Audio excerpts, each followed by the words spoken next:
بسم اللہ الرحمن الرحیم۔ السلام علیکم، میں ہوں جاوید اقبال اور آپ دیکھ رہے ہیں پروگرام انکار۔ آج اس خصوصی نشست میں ہمارے ساتھ موجود ہیں پاکستان تحریک انصاف کے چیئرمین جناب عمران خان۔ بہت بہت شکریہ عمران خان صاحب آپ کے وقت کا۔ خان صاحب، آپ تو سپریم کورٹ کے لیے، آزاد عدلیہ کے لیے سڑکوں پہ بھی نکلے، لانگ مارچز بھی کیے، جیل بھی گئے، یہ اچانک کیا ہو گیا کہ کانفلکٹ میں آ گئے اور ایک مسئلہ بن گیا جس پہ بات سامنے کچھ اب نکل نہیں رہا اس سے؟ اب جاوید یہ مجھے لگتا ہے کہ غلط فہمی ہے، اس کے اوپر یہ سب کچھ ہوا ہے۔ ایک چیز تو کلیئر ہے کہ پاکستان کی تاریخ میں اتنی زیادہ دھاندلی نہیں ہوئی جو اس الیکشن میں ہوئی ہے۔ یہ میں نہیں کہہ رہا، آپ زیادہ تر جو پارٹیز الیکشن لڑی ہیں آپ ان کی سٹیٹمنٹس پڑھ لیں، آپ ان کے لوگوں سے بات کر لیں، یہ زیادہ تر پارٹیز کا خیال ہے کہ اتنی زیادہ دھاندلی کبھی پاکستان میں پہلے نہیں ہوئی۔ اور اس میں نون لیگ جو کہ اس وقت گورنمنٹ میں ہے، کراچی کی اے پی سی میں انہوں نے بھی کہا کہ دھاندلی ہوئی ہے۔ یعنی مولانا فضل الرحمان نے کے پی کا کہا، اختر مینگل نے بلوچستان میں دھاندلی کا، ساری پارٹیز نے پنجاب کا کہا جو لڑی ہیں اور باقی پاکستان کا۔ تو اگر یہ دھاندلی ہوئی تھی تو اس میں ہم نے جو ہمارے سامنے جو اب تفتیش کی ہے اس میں آروز کا رول سامنے آیا ہے کہ آروز کے بغیر یہ دھاندلی نہیں ہو سکتی تھی، اور اس میں الیکشن کمیشن کا سٹاف بھی ہے، انوالوڈ ہے۔ اب آروز ہیں لوور جوڈیشری سے، تو جب میں نے شرمناک رول جوڈیشری کا کہا ہے تو اس میں آروز کو کہا ہے، اور یہاں میرے خیال میں غلط فہمی ہوئی ہے۔ لیکن دوسری طرف میں نے انصاف مانگا ہے، اور انصاف میں کدھر جاؤں سپریم کورٹ کے علاوہ؟ سپریم کورٹ سے انصاف مانگا کہ ہمیں آپ سے یعنی پاکستان کی جمہوریت کو بچانے کے لیے، اپنے لیے نہیں، ہم نے صرف 4 حلقوں پہ کہا، ہم نے کہا صرف ڈیٹیل تفتیش کر دیں تاکہ آپ کو پتہ چلے کہ ہوا کیا، تاکہ آگے سے نہ ہو۔ رزلٹ تو ہم نے ایکسیپٹ کر لیے، ہم تو آگے چلے گئے ہیں، ہم چاہتے ہیں آگے جائے ملک میں کم مسئلے مسائل ہیں، لیکن صرف یہ چاہا کہ پاکستان میں بھی صاف اور شفاف الیکشن ہو جو 1970 کے بعد نہیں ہوئے۔ تو اب اس پہ کنفیوژن ہے، مجھے نہیں سمجھ کہ غلط فہمی ہوئی ہے۔ ہم ہمیشہ، میری پارٹی اب سے نہیں 17 سال سے آزاد عدلیہ کے ساتھ کھڑی ہے۔ جب چیف جسٹس سجاد علی شاہ کے عدالت کے اوپر حملہ ہوا، ہم چیف جسٹس کے ساتھ کھڑے تھے۔ ہمارے پہلا نقطہ تھا ہمارے مینیفیسٹو میں جو آج سے 17 سال پہلے ہم لے کے آئے تھے، آزاد عدلیہ ہونی چاہیے، اور مجھے بڑا فخر ہے کہ ہم نے آزاد عدلیہ کے پیچھے سب سے زیادہ جدوجہد کی، میں جیل میں وقت گزارا، لیکن جو ہم امید لگائے تھے، مایوسی ادھر ہے کہ چیف جسٹس صاحب نے بڑے زبردست کام کیے، سو موٹو ایکشن لیے، بڑی کرپشن کو ہاتھ لگایا، جو فنڈامنٹل جو لوگوں کے رائٹس ہیں ان کو پروٹیکٹ کرنے کے لیے بڑے سو موٹو ایکشن لیے۔ لیکن یہ جو ہے اس کے اوپر گلہ یہ ہے کہ اس کے اوپر یہ تو پاکستان کی مستقبل کا فیصلہ ہوگا، یعنی پاکستان کی جمہوریت اگر یہ الیکشن کے اندر آپ تفتیش نہیں کرتے اور ٹرائیبیونلز پہ ڈال دیتے ہیں، کہتے ہیں ٹرائیبیونلز پہ چلے جائیں، ٹرائیبیونل میں تو 5 سال فیصلے نہیں ہوئے۔ اب انہوں نے کہا ٹرائیبیونلز 120 دن کریں گے، 120 دن کے بعد ہو سکتا ہے وہ ہائی کورٹس میں چلا جائے، وہ کھینچ جائیں۔ ہم نے اس لیے صرف 4 حلقے کہے تھے، 3 دنوں میں ہو سکتا ہے، یہ 3 دنوں میں آپ کو پتہ چل جائے گا یہ 4 حلقوں کے اندر فنگر پرنٹنگ سے کہ کیا دھاندلی ہوئی یا نہیں ہوئی۔ اس میں خان صاحب آپ کو کیا لگتا ہے کہ کوئی رکاوٹ ہے کہ یہ آپ کا مطالبہ مانا نہیں جا رہا؟ کیونکہ اب تو فخرو بھائی بھی چلے گئے، وہ بھی ریزائن دے کے چلے گئے۔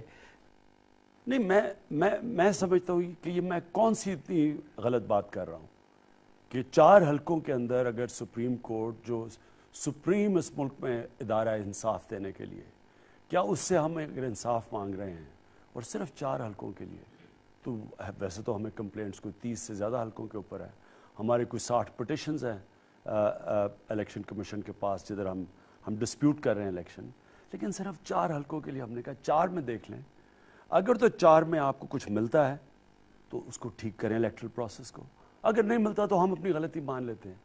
یعنی یہ کون سی اتنی غلط بات کی ہے میں نے؟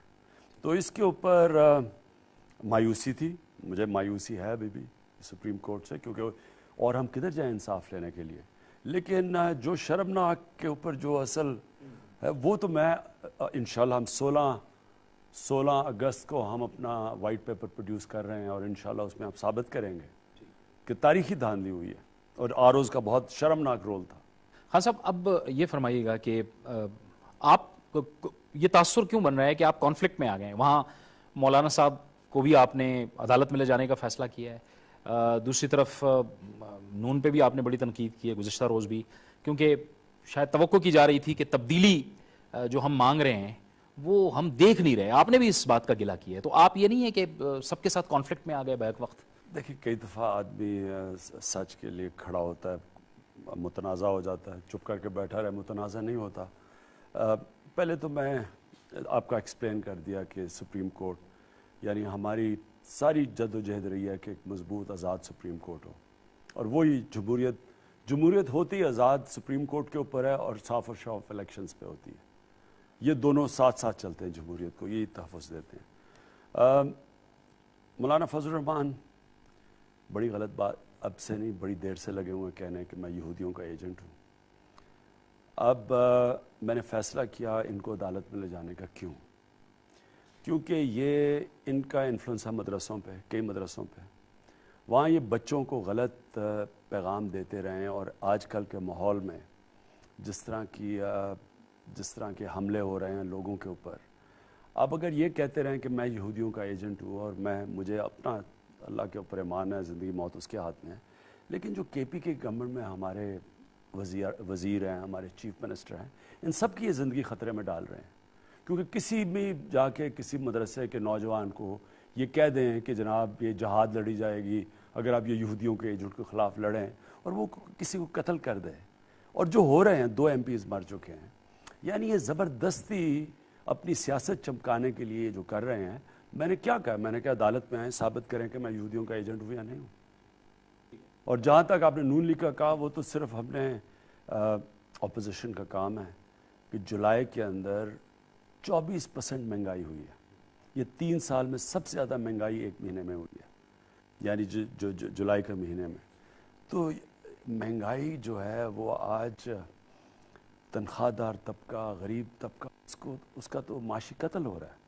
اور اب قیمتیں بڑھنے لگی ہیں، ڈیزل کی قیمت بڑھانے والے ہیں، اور بجلی کی قیمت سوچ رہے ہیں 35 سے 70%، کئی جگہ تقریباً 100%، کئی انڈسٹری کے اوپر تقریباً بجلی دگنی ہو جائے گی.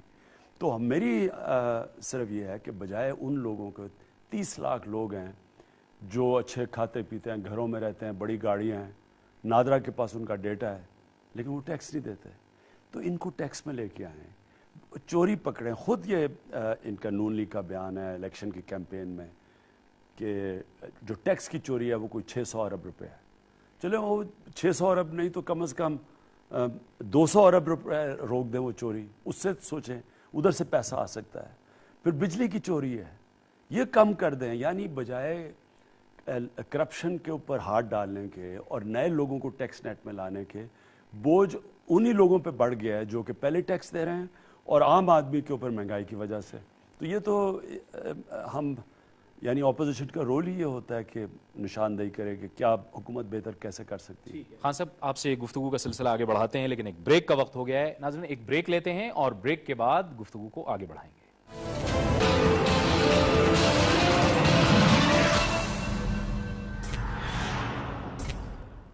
پروگرام میں ناظرین ایک بار پھر آپ کو خوش آمدید کہتے ہیں. ہمارے ساتھ موجود ہیں پاکستان تحریک انصاف کے چیئرمین جناب عمران خان. خان صاحب وہ اے پی سی کا معاملہ تو ختم ہو گیا، آپ نے تو پہلے ہی اس کا بائیک آؤٹ کر دیا.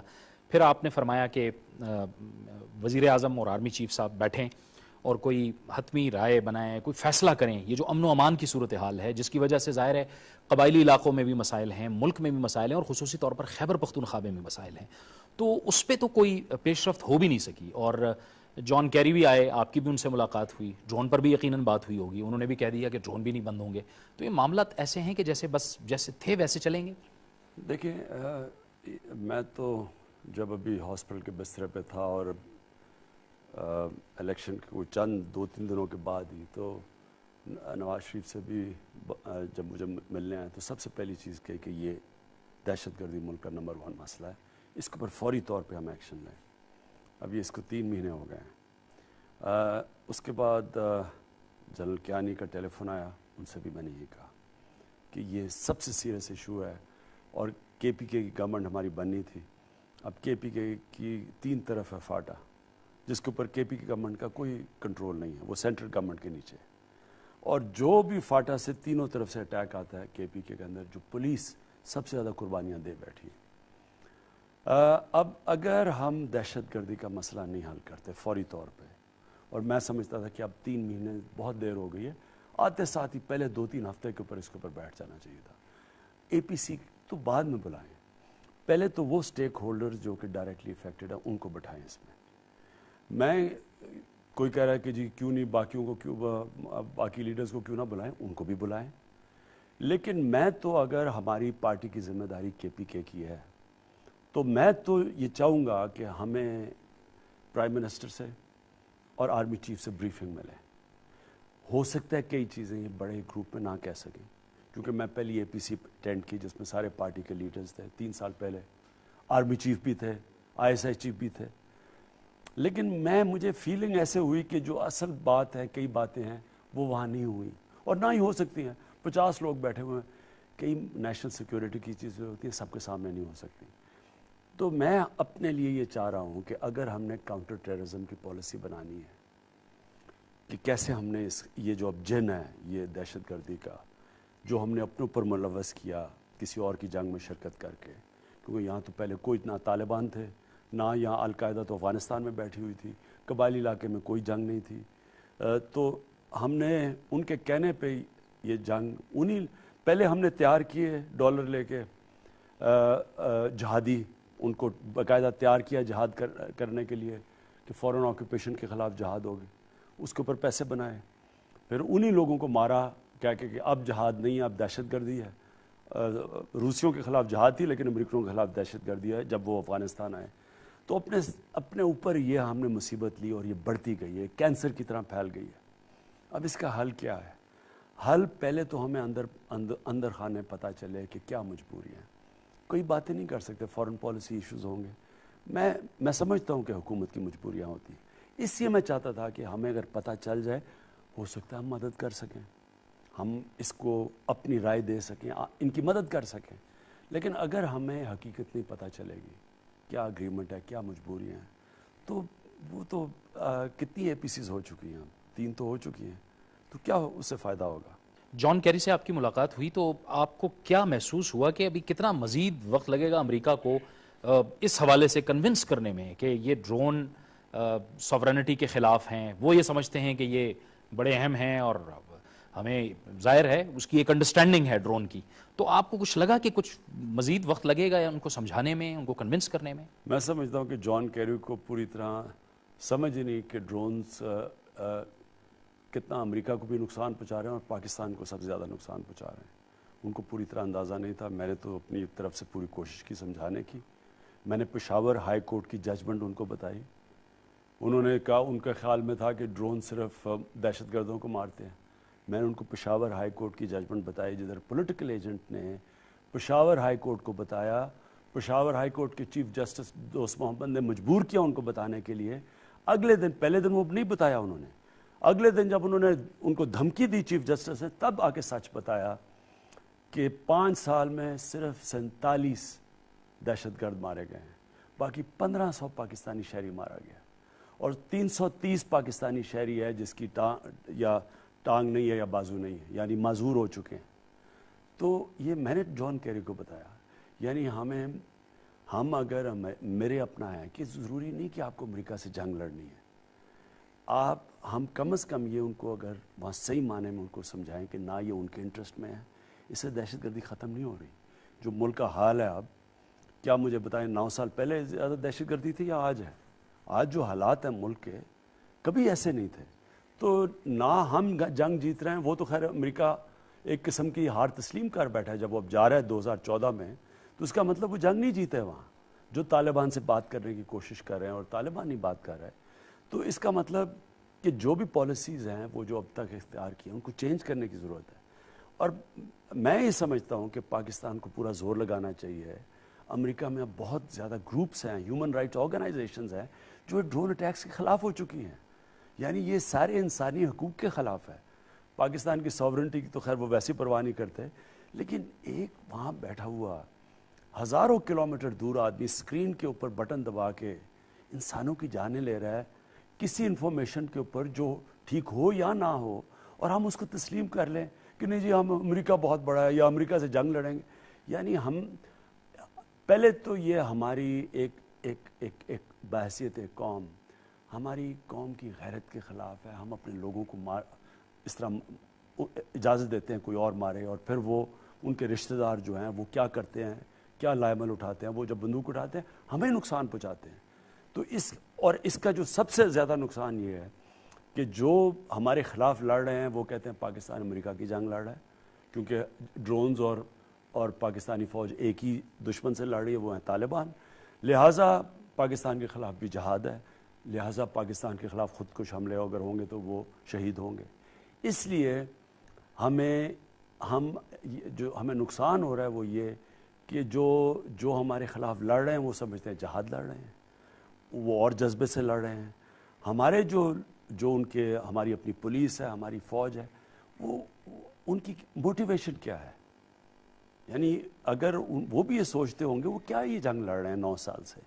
اس لیے وقت آ گیا ایک نئی اسٹریٹجی کا, اور وہ نئی اسٹریٹجی تب ہوگی جب ہم بند دروازوں میں ایک دوسرے سے سچ بولیں گے, اور پھر ہم ڈیوائز کریں گے کہ اس کے ہم پہلا دوسرا تیسرا قدم کیا ہے. خان صاحب آپ سے گفتگو کا سلسلہ آگے بڑھاتے ہیں, لیکن ایک بریک کا وقت ہو گیا ہے. ناظرین ایک بریک لیتے ہیں اور بریک کے بعد گفتگو کو آگے بڑھائیں گے.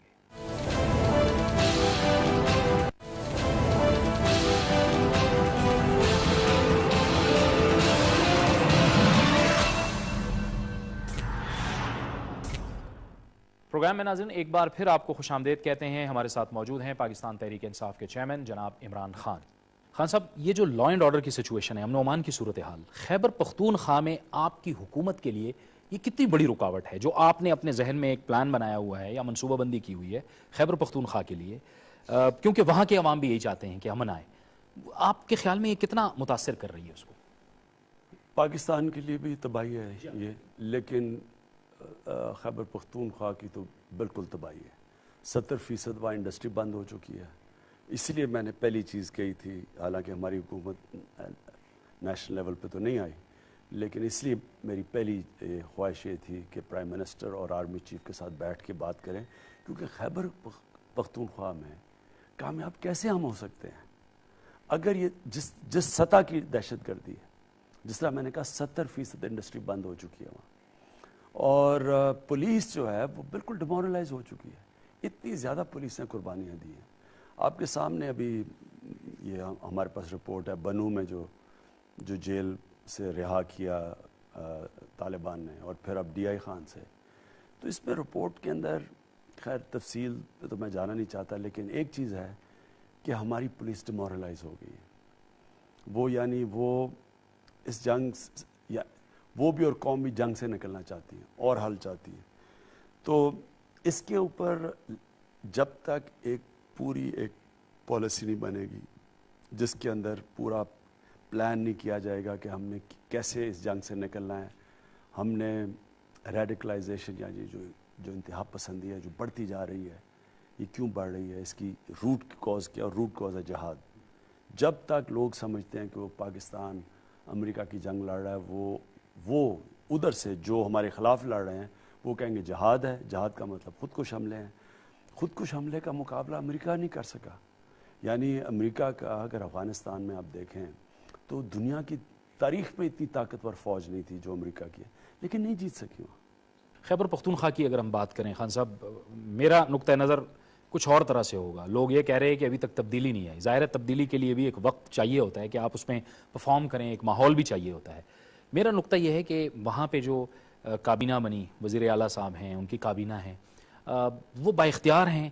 مجھے ایسے کیوں لگ رہا ہے, ہو سکتا ہے میں غلط ہوں, میرا تاثر غلط ہو, کہ وہ ڈرے ڈرے سہمے سہمے سے لگ رہے ہیں. وہ کہتے ہیں کہ خان صاحب جب ایک بار بات کرتے ہیں کہ پوسٹنگ ٹرانسفر تو وہ اپنے دفتر سے دور چلے جاتے ہیں. وہ کہتے ہیں جی ہم نے پوسٹنگ ٹرانسفر کو ہاتھ نہیں لگانا. یعنی وہ ڈر جاتے ہیں, وہ اپنی جو نارمل روٹین ہے وہ بھی جاری نہیں رکھ پاتے. ایسی بات تو رہی ہے. دیکھیں جاوید, پاکستان کے اندر کیا کرنا ہے ہم نے, پہلے سوچیں نیا پاکستان کیسے بنے گا. نیا پاکستان تب بنے گا جب پاکستان میں مضبوط ادارے ہوں گے. مضبوط ادارے کب بنتے ہیں؟ جب ادارے اپنے دائرے کے اندر رہ کے آٹونومسلی کام کرتے ہیں, یعنی اپنے دائرے میں رہ کے وہ کام کرتے ہیں. ایک ادارہ دوسرے ادارے کو تباہ نہیں کرتا.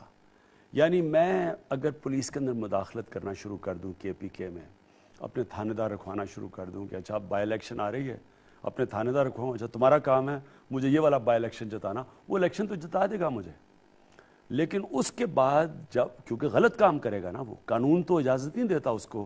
قانون تو یہ کہتا ہے کہ وہ غیر سیاسی ہو.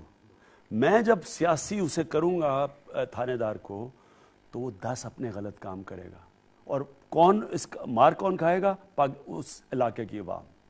کہ جب ایک غلط تھانے دار جس سے میں غلط کام کروا رہا ہوں, اس کو غلط پوسٹنگ کروا رہا ہوں, تو اصل میں تو عوام مار کھائے گی. تو پاکستان کی تباہی کیوں ہوئی ہے؟ پاکستان کی تباہی ہوئی ہے کہ ادارے ختم ہو گئے. ادارے کیوں ختم ہوئے ہیں؟ سارے اداروں کو ہم نے غیر سیاسی نہیں رہنے دیا. ان کو سیاسی بنا کے, اپنے سفارشیوں کو ڈال کے, اپنے چاہتوں کو اوپر ڈال کے, اپنے رشتہ داروں کو ڈال کے ہم نے میرٹ ختم کی, ہم نے اداروں کو کمزور کیا, جس کا آج یہ نتیجہ ہے کہ آج آپ دیکھ لیں کہ 5 جو بڑے بڑے کارپوریشنز ہیں وہ پاکستان کی, یعنی جو اگر ہم سارا ٹیکس اکٹھا کرتے ہیں زور لگا کے 2000 ارب روپیہ, تو اس میں سے 500 ارب روپیہ صرف 5 ادارے نقصان کر رہے ہیں. اور یہ 5 ادارے, یہی 5 ادارے نفع بھی کر سکتے ہیں, لیکن یہ نفع اسی نہیں کر رہے کہ ان کے اندر سیاسی بھرتیاں کی گئی ہیں, ان کو ہم نے صحیح معنی میں غیر سیاسی کیا نہیں ہے. پولیس اس لیے نہیں پرفارم کرتی, سول سروس کو اس لیے ہم نے تباہ کیا ہے. تو ہم نے پختونخوا میں کہا ہے کہ کوئی سیاسی طور پہ پوسٹنگ اور ٹرانسفر نہیں ہوگی, کیونکہ پہلے تو پوسٹنگ اور ٹرانسفر پہ پیسے بنتے تھے, اور وہ خیر سب جو بھی پختونخوا میں رہتے ہیں سول سرونٹس انہیں پتہ کیا ہو رہا تھا. پہلے تو یہ روکا ہے. دوسرا میرٹ کے اوپر کوشش کر رہے ہیں, انشاءاللہ ہم میرٹ لے کے آئیں گے.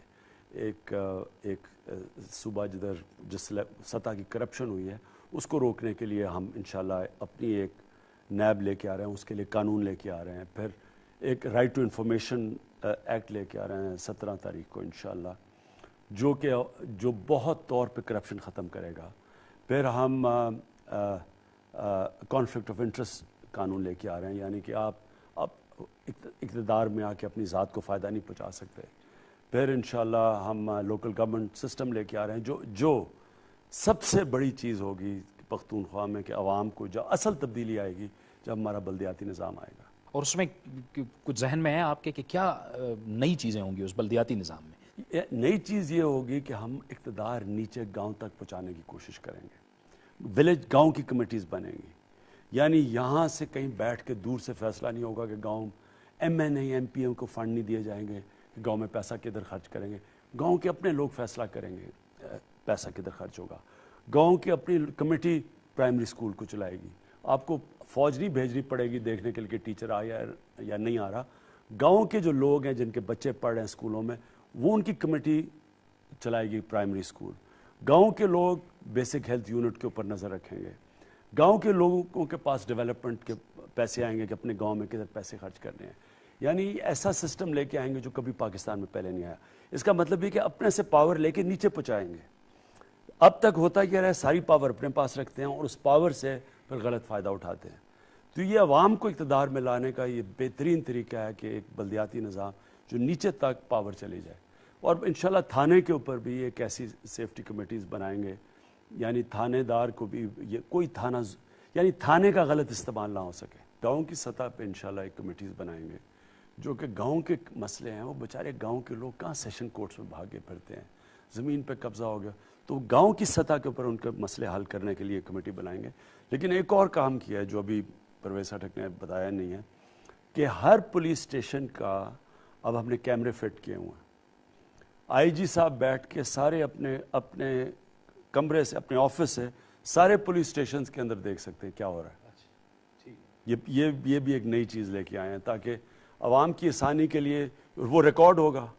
کوئی بھی اگر پولیس کوئی آدمی کہتا ہے کہ جی میں تھانے میں گیا میرے سے یہ ہوا تو وہ اس کی ٹیپ ہوگی. وہ کیونکہ علاقے کے ایس ایچ او خان صاحب بہت بڑی بلا ہوتی ہے, وہ عوام کے لیے ایک بہت بڑا آدمی ہوتا ہے اور وہ جس طرح چاہے ٹریٹ کرے. تو آئی جی بیٹھ کے اپنے کمرے سے دیکھ سکے گا اور وہ ٹیپ ہو رہا ہوگا, ہر تھانے کے اندر کیمرے لگے ہوئے ہیں کہ کیا ہو رہا ہے تھانے کے اندر.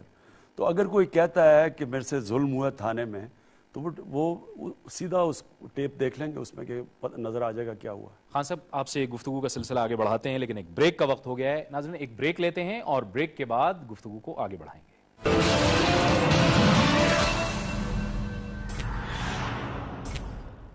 پروگرام میں ناظرین ایک بار پھر آپ کو خوش آمدید کہتے ہیں. ہمارے ساتھ موجود ہیں پاکستان تحریک انصاف کے چیئرمین جناب عمران خان. تعلیم کے لیے جو آپ نے پلان کیا ہوا ہے کہ یکساں تعلیم, یہ ممکن ہو پائے گا خان صاحب؟ اور پھر اگر تعلیم کے معیار کو بھی آپ اوپر لاتے ہیں تو آپ کی نظر میں پھر اساتذہ کی جو ٹریننگ ہے, ان کی جو کیپیسٹی بلڈنگ ہے, وہ بھی آپ کے ذہن میں ہے؟ دیکھیں جاوید, دو جو ایریاز ہیں نا وہ تباہ پاکستان میں ہو گئے ہیں. یعنی ہم دنیا میں سب سے پیچھے رہ گئے, ایک تعلیم اور ایک صحت. کسی کے اوپر توجہ کسی نے نہیں دی. امیروں کے لیے ایک نظام ہے, عوام کے لیے دوسرا نظام ہے, اور کیونکہ طاقتور آتے ہیں اقتدار میں ان کے لیے ایک اور نظام ہے, ان کو فرق نہیں پڑتا نیچے کیا ہو رہا ہے. تو ہم انشاءاللہ دونوں میں انقلاب لے کے آ رہے ہیں, بالکل تبدیل کر رہے ہیں تعلیم کا نظام. اس کی پہلے تو مینجمنٹ سسٹم چینج کر رہے ہیں. یہ میں ابھی بتا نہیں سکتا کیونکہ یہ بہت ریڈیکل چینج ہے. یعنی وہ جو کہ ہوتا تھا پاکستان میں ایک وقت پہ جب کامیابی سے پاکستان کی تعلیم کا نظام اچھا چل رہا تھا, پھر تبدیلی آئی آج سے 40 سال پہلے, تقریباً 40 سال پہلے. اس تبدیلی نے ہماری تعلیم کا بھی ستیہ ناش کیا اور ہمارا جو ہیلتھ سسٹم ہے اس کو بھی تباہ کیا. وہ ہم ریورس کرنے لگے ہیں KPK کے اندر, اور یہ بہت بڑا قدم اٹھانے لگے ہیں. انشاءاللہ آپ دیکھیں گے اس کے اثرات آنے شروع ہو جائیں گے مینجمنٹ میں. یہ تو صرف میں مینجمنٹ کی بات کر رہا ہوں, تعلیم اور صحت کی. اس کے علاوہ یہ بہت بڑا چیلنج ہے کہ ہم نے کیسے ایک جو لارڈ میکالے کا ایک سسٹم آیا تھا جو اور زیادہ پھیلا دیا کہ ایک تعلیم, ایک ایلیٹ کے لیے ایک تعلیم اور عوام کے لیے دوسری تعلیم, اور اس کا بھی اب اس سے بھی اور حالات برے ہیں. جو عوام کو یعنی گورنمنٹ سکولز میں تعلیم ملتی تھی اس سے ایک وقت پہ ہمارے بڑے بہترین انٹلیکچوئلز نکلتے تھے. اب گورنمنٹ سکولز کا بالکل یعنی سٹینڈرڈ ہی ختم کر دیا. تو ہم اب گورنمنٹ سکولز کے سٹینڈرڈ کو اٹھانے لگے ہیں اور آہستہ آہستہ کوشش کر رہے ہیں کہ ہم ایک کورس سلیبس جو ہے وہ ایک لے آئیں سب کے لیے. یعنی یہ نہ ہو کہ ایک بیچارہ گورنمنٹ سکول سے پڑھ کے ایک بڑا ذہین نوجوان صرف اس لیے اوپر نہ جا سکے کیونکہ اس کو جو تعلیم دی جا رہی ہے وہ اس کو اوپر جانے نہیں دے رہی اور ہائر ایجوکیشن نہیں وہ پڑھ سکتا. ٹھیک ہے خان صاحب, اب ذرا وہ صدارتی الیکشن تو اب ہو گیا, جیسے بھی تھا ہو گیا. آپ نے بھی فرمایا کہ پیپلز پارٹی کا موقف اس پہ درست تھا, بہرحال درست تھا. آپ تو چلیں اس پروسیس میں چلے گئے, آپ کی جماعت کے اراکین نے اس میں اپنے ووٹ بھی دیے, اپنا جمہوری حق بھی استعمال کیا. لیکن اپوزیشن کیسے اپوزیشن کو متحدہ اپوزیشن بن سکتی ہے؟ کیونکہ ظاہر ہے جو صدارتی الیکشن پہ جو آپ کا موقف تھا یا پیپلز پارٹی کا موقف تھا وہ تو تقریباً ایک ہی تھا, آپ نے ان کے موقف کو بھی درست قرار دیا. لیکن کیا آپ کی جو اپوزیشن ہوگی وہ اسی طرح ہی ہوگی کہ الگ الگ ہی آپ چلیں گے اور ایشوز پہ آپ ملیں گے؟ ایشو بیس پالیٹکس کریں گے. جب ایشوز کے اوپر ہم سمجھتے ہیں کہ ہم سب اکٹھے ہو سکتے ہیں تو اپوزیشن کا کام ہے کیا؟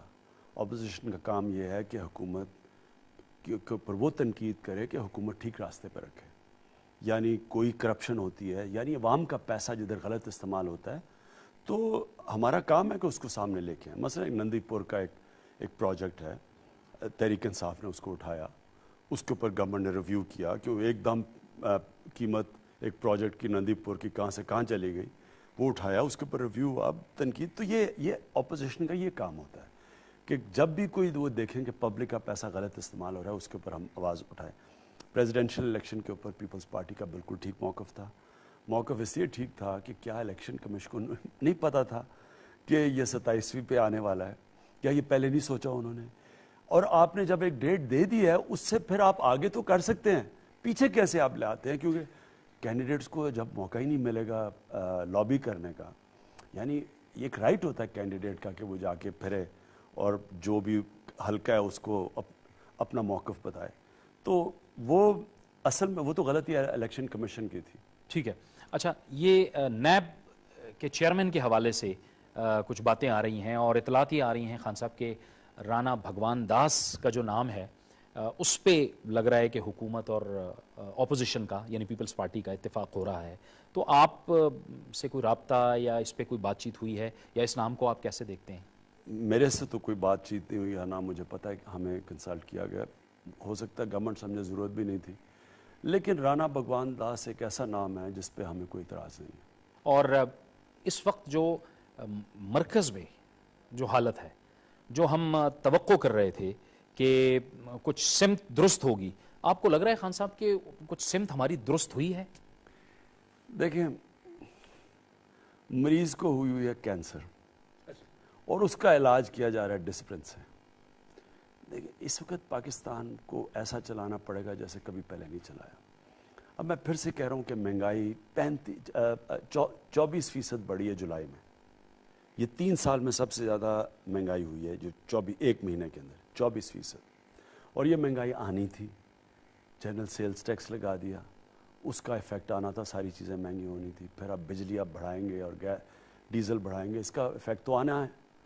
اس لیے ہم تب بھی کہہ رہے تھے کہ ٹیکس نیٹ بڑا کریں، ان لوگوں کو لے کے آئیں جو ٹیکس نہیں دیتے، ٹیکس بچانے کے راستے روکیں، ان کے اوپر نہ ٹیکس لگائیں جو مسلسل ٹیکس دیتے آ رہے ہیں. پروفیشنلز پہ ٹیکس لگا دیا، یعنی آگے پاکستان سے جب جتنا روپیہ گرتا جا رہا ہے، اور دیکھیں اس کو بھی نہیں روک سکے، جتنی مہنگائی بڑھتی جائے گی روپے پہ پریشر پڑے گا اور روپیہ گر رہا ہے.